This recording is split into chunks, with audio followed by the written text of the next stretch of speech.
Welcome to this explainer. Today, we are unpacking a really fascinating topic from our source material, the perils of the preferred lender. Let's dive right in.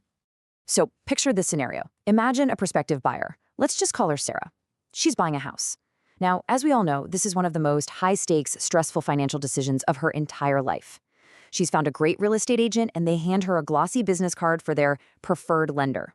It feels like a massive weight off her shoulders, right? A trusted contact ready to go. It feels incredibly helpful in the moment. But I want you to pause for a second and ask yourself a absolutely crucial question. Is your agent's preferred lender actually your biggest risk? Our source materials suggest that this highly convenient, seemingly innocent recommendation might actually be hiding a significant vulnerability for you, the buyer. We're going to dive straight into the hidden mechanics of real estate transactions to uncover exactly why this happens. You see, the entire concept of the preferred lender is built on this illusion of seamless teamwork. The agent and the lender go way back, they know each other's communication styles, they know exactly how to fast-track the paperwork, and they basically present themselves to you as your ultimate real estate dream team, perfectly aligned to get you into a home. It sounds like a beautifully packaged, stress-free solution. You naturally assume that because your agent works for you, well, any partner they bring into the fold is also fiercely guarding your wallet. It's kind of like hiring a head chef and just assuming they're only going to buy the absolute best, most cost-effective ingredients for your meal. But as we peel back the layers of this premise, the picture gets a whole lot more complicated. And that brings us to the hidden risk. This exact relationship is identified by our sources as your single greatest vulnerability. Why? Well, because that unified, friendly front is masking a major structural flaw in the power dynamic. Look, when a deal goes perfectly, the risk stays hidden. Everyone's happy. But let's be real, real estate deals are almost never perfect. Think about it. There are unexpected appraisal issues where the home doesn't value at the purchase price, sudden financing hiccups, or late-night negotiations over a leaky roof you just found during the inspection. In a perfect world, your lender fights aggressively for your bottom line during those moments. But when those bumps happen under the preferred lender model, this hidden risk steps right into the spotlight. It's a risk that doesn't necessarily stem from malice, but rather from the cold, hard economics of the real estate industry. To truly grasp this, we really have to look at what the text calls the conflict of interest no one talks about. It's fundamentally about divided loyalty. Think of it like a sports referee who just happens to be best friends with one of the head coaches. Sure, they want to call a fair game, but there's this subconscious pull, right?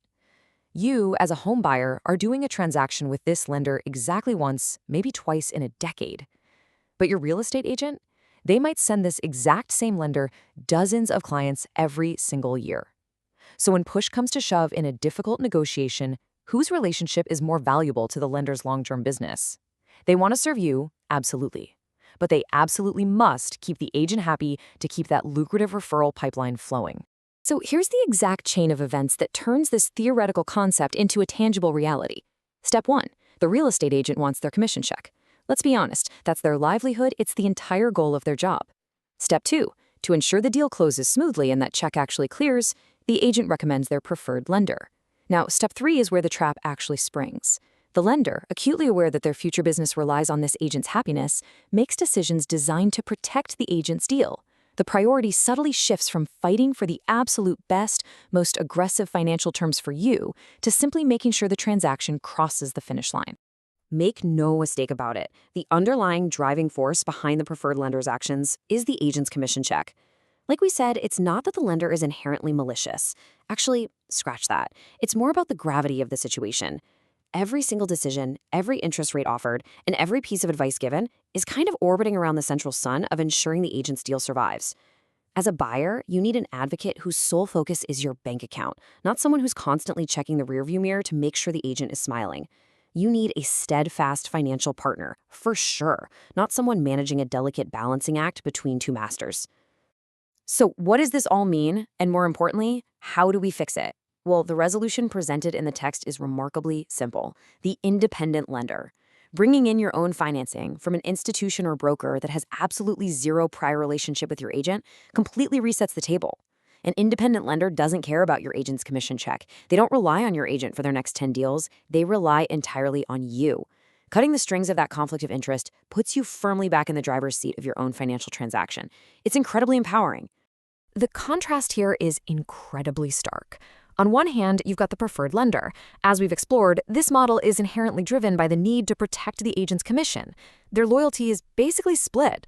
On the other hand, the independent lender has an incredibly simple mandate: work exclusively for you. Just think about the peace of mind that comes with that. If an appraisal comes in low, an independent lender is going to give you objective advice on whether to walk away or renegotiate, without worrying for a second if your agent is going to be angry about a lost sale. Because you are their only client in this scenario, they're incentivized solely to get you the lowest fees, the sharpest rate, and the most favorable terms. They aren't trying to protect a fragile real estate deal, they are purely protecting you. And this brings us right to the core thesis of our source material, distilled into one incredibly potent thought.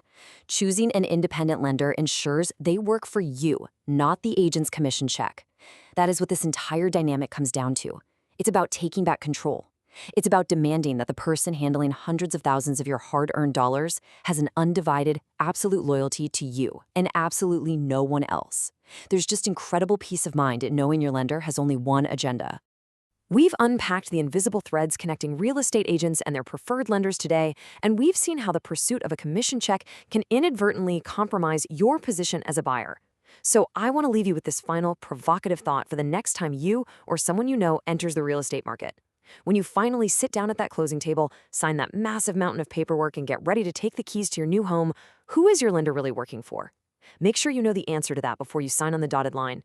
Thank you so much for joining me on this explainer, and keep asking those tough questions.